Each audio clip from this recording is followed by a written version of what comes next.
Hello guys, अस्सलाम वालेकुम। Welcome to ATS code world. तो आज के हमारे सी प्लस प्लस के ट्यूटोरियल में हम देखने वाले हैं कंस्ट्रक्टर्स। तो कंस्ट्रक्टर्स को डिस्कस करने से पहले अगर आपने मेथड्स वाली वीडियो नहीं देखी तो ऊपर आई बटन में क्लिक करके उसको देख लीजिएगा, क्योंकि कंस्ट्रक्टर्स और मेथड्स एक दूसरे से थोड़ा सा रिलेटेड है। राइट, तो कंस्ट्रक्टर्स बेसिकली एक स्पेशल तरह के मेथड्स होते हैं और वो ऑटो कॉल हो जाते हैं, ऑटोमेटिकली कॉल हो जाते हैं जब भी हम किसी क्लास का ऑब्जेक्ट बनाते हैं। राइट, अब इसको हम प्रैक्टिकली देखते हैं कि इसका क्या मतलब होता है। तो जैसे कि हमने यहाँ पे बात की कि कंस्ट्रक्टर स्पेशल तरह के मेथड्स होते हैं। राइट, तो इसका मतलब है कि हमें एक मेथड बनाना होगा, लेकिन जो कंस्ट्रक्टर हमारा एक मेथड होता है वो एक्चुअली उसका नाम हम वही सेम रखते हैं जो कि हमारे क्लास का नाम होता है। राइट, तो यहाँ पे अगर हमें हमारे कंप्यूटर क्लास का अगर कंस्ट्रक्टर बनाना है तो हमें उसी सेम नाम का मेथड बनाना होगा। राइट, यहाँ पे जैसे कि आप देख सकते हैं। और अब इसके अंदर मैं एक सिंपली सी आउट की स्टेटमेंट लिख देता हूँ, computer is running now. Right, तो ये जो हमारा एक कंस्ट्रक्टर हो गया हमारे कंप्यूटर क्लास का। राइट, और अब हम इसको कॉल किस तरह से करेंगे, तो उसके लिए हमें सबसे पहले इसका ऑब्जेक्ट बनाना होगा। तो ऑब्जेक्ट बनाने के लिए मैं इसको हमारी क्लास का नाम लिखता हूँ और उसके बाद हमें जो भी कंस्ट्रक्टर का नाम रखना है वो हम रखते हैं। यहाँ पे जैसे कि मैंने कॉम्प1 रख दिया। राइट, और अब जो हमारा यहाँ पे एक एट्रीब्यूट है मॉडल। राइट, तो इसको मैं वैल्यू असाइन करता हूँ हमारे ऑब्जेक्ट के थ्रू। कॉम्प1 डॉट मॉडल में कर देता हूँ और उसको मैं वैल्यू दे देता हूँ सपोज HP। राइट, और अब मैं इसको सी आउट करता हूँ हमारे मॉडल को। राइट, तो कॉम्प1 डॉट मॉडल। अब जैसे ही हम ये करेंगे तो हमें आउटपुट में जो हमारा कंस्ट्रक्टर है वो ऑटोमेटिकली कॉल हो जाएगा, यानी कि हमारी ये जो कंप्यूटर इज रनिंग वाली स्टेटमेंट है ये हमें दिखाई देगी। राइट, तो यहाँ पे आप जैसे कि देख सकते हैं कि कंप्यूटर इज रनिंग नाउ। अब ये कंस्ट्रक्टर हमने कहीं पे भी आप देख सकते हैं कि कॉल नहीं किया है, हमने यहाँ पे उसको सिर्फ डिफाइन किया है और यहाँ पे हमने सिर्फ उसका ऑब्जेक्ट बनाया है। ऑब्जेक्ट बनाने के बाद उसको उसके एट्रीब्यूट को वैल्यू दिए और हमने मॉडल जो है हमारा उसको एक्सेस किया है यहाँ पे हमारे ऑब्जेक्ट के थ्रू। राइट, तो हमने कहीं पे भी कंस्ट्रक्टर को कॉल नहीं किया है, लेकिन आउटपुट में आप जैसे कि देख सकते हैं कि कंप्यूटर इज रनिंग नाउ, यानी कि ये हमारा कंस्ट्रक्टर है और ये ऑटोमेटिकली कॉल हो चुका है। राइट, तो बेसिकली इसका मतलब ये होता है कि जो ऑटो कॉल यहाँ पे मैंने जो लिखा है तो इसका मतलब होता है कि जैसे ही हम उसी क्लास का ऑब्जेक्ट बनाते हैं वो कंस्ट्रक्टर कॉल हो जाता है। राइट, तो ये तो हमारा होता है एक सिंपल कंस्ट्रक्टर। राइट, तो कंस्ट्रक्टर में हम पैरामीटर्स भी पास कर सकते हैं। राइट, तो जैसे कि यहाँ पे मैं उसमें एक इंट उसकी मैं प्राइस दे देता हूँ और उसके बाद में स्ट्रिंग में उसका कलर लिख देता हूँ। ओके, तो मैंने ये दो एट्रीब्यूट्स यहाँ पे लिखे और अब इनको मैं डिफाइन भी करता हूँ। जैसे कि इंट प्राइस है तो उसको मैं असाइन करूँगा P एंड जो हमारी स्ट्रिंग कलर है उसको मैं असाइन करूँगा COL। राइट, और अब मैं इनको सी आउट भी करूँगा। यहाँ पे सबसे पहले हम उसकी जो प्राइस है उसको सी आउट करते हैं।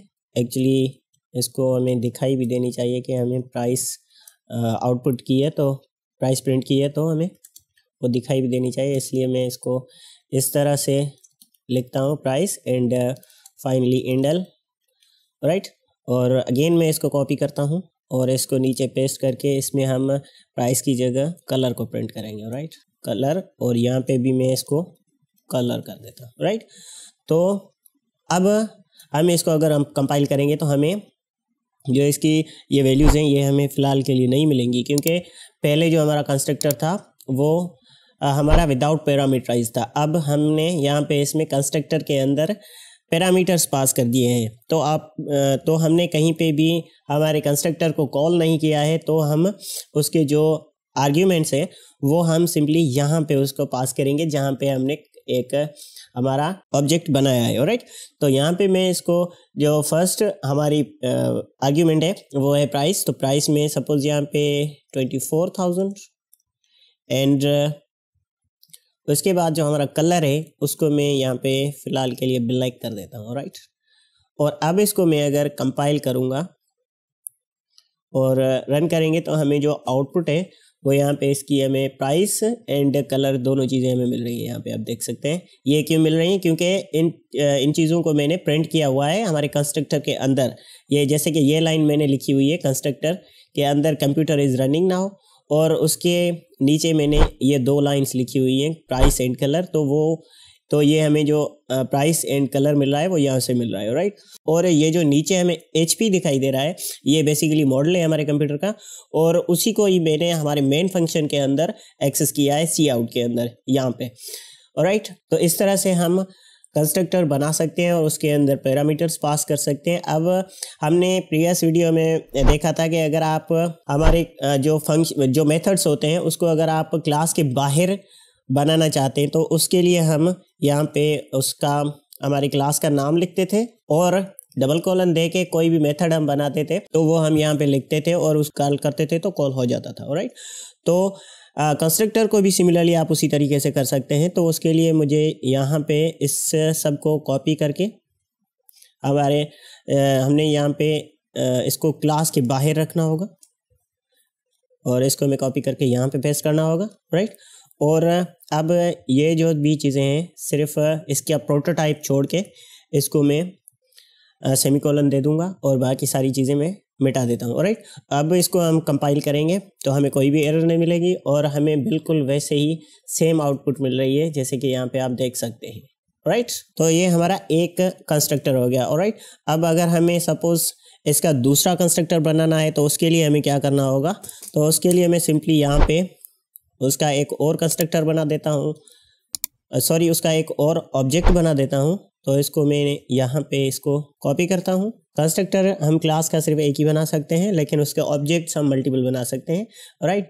तो यहाँ पे मैं इसकी जो है प्राइस इसकी 12,000 कर देता हूँ, कलर इसका हम ब्लू कर देते हैं, राइट। और जो हमारा ऑब्जेक्ट का नाम है उसको comp2 कर देते हैं और मॉडल में हम इसको डेल कर देते हैं, राइट। और अब यहाँ पे मैं हमारे जो कंप्यूटर का ऑब्जेक्ट है वो हमें दूसरा यहाँ पे कॉल करूँगा तो हमें यहाँ पे भी वही सेम आउटपुट मिलेगी, लेकिन हमारे जो इस ऑब्जेक्ट के अंदर हमने जो पैरामीटर्स पास किए हैं इनके अकॉर्डिंग हमें आउटपुट मिलेगी, राइट। तो इसको मैं कंपाइल करके रन करता हूँ तो यहाँ पे आप देख सकते हैं कि ये HP तक हमें जो आउटपुट मिली है ये हमारे फर्स्ट कंस्ट्रक्टर की है, राइट। और यहाँ पे आप देख सकते हैं computer is running now, price उसकी 12,000, कलर ब्लू, राइट। तो ये चीज़ें जो है हमें हमारे दूसरे ऑब्जेक्ट से मिल रही हैं, राइट। और यहाँ पे एक छोटी सी एरर आ गई है कि हमें यहाँ पे डेल नहीं दिखाई दे रहा, यानी कि हमारे कंप्यूटर 2 का हमें मॉडल नहीं दिखाई दे रहा। तो उसके लिए शायद हमने कहीं पे गलती की होगी और यस यहाँ पे हमने गलती की है तो इसको हमने comp2 करना होगा, राइट। अब इसको कंपाइल करते हैं और रन करते हैं तो हमें डेल भी दिखाई देगा। यहाँ पे आप देख सकते हैं कि ये हमारा ऑब्जेक्ट 2 है और ये हमारा ऑब्जेक्ट 1 है, यानी कि comp1 एंड comp2। तो ये होते हैं हमारे कंस्ट्रक्टर्स, राइट। तो अगर हम किसी हमारे क्लास में अगर कंस्ट्रक्टर्स नहीं बनाते हैं, जैसे कि हमने प्रीवियस वीडियो में यहाँ पे देखा था मेथड्स वाली वीडियो में, तो ये मेथड्स वाली वीडियो वाला कोड है, यहाँ पे मैंने सेम वही चीज़ लिखी है। तो यहाँ पे बाय डिफ़ॉल्ट एक कंस्ट्रक्टर होता है जो ऑटोमेटिकली कॉल हो जाता है, राइट। तो हमने यहाँ पे कोई भी कंस्ट्रक्टर नहीं बनाया है। अगर हम कंस्ट्रक्टर नहीं बनाते हैं तो बाय डिफ़ॉल्ट एक कंस्ट्रक्टर हमारे कंपाइलर के थ्रू बना लिया जाता है और उसको कॉल भी कर लिया जाता है, राइट। तो जैसे ही हम यहाँ पे उसका ऑब्जेक्ट बनाते हैं तो उसका जो कंस्ट्रक्टर है वो ऑटोमेटिकली कॉल हो जाता है, राइट। और अगर हम बनाना चाहते हैं तो हमें उसका सेम उसी क्लास का नाम देना होगा और बाकी की चीज़ें हमें उसमें जो पैरामीटर्स अगर पास करने हैं तो हम वो पास करके उसके अकॉर्डिंग हमारी आउटपुट ले सकते हैं, राइट। तो ये होता है हमारा कंस्ट्रक्टर का कॉन्सेप्ट। आई होप कि आपको समझ में आया होगा और वीडियो भी पसंद आई होगी। अगर वीडियो पसंद आई तो लाइक कीजिएगा, शेयर कीजिएगा, चैनल को सब्सक्राइब करना मत भूलिएगा। मिलते हैं इंशाल्लाह अगली वीडियो में, तब तक के लिए अल्लाह हाफ़िज़।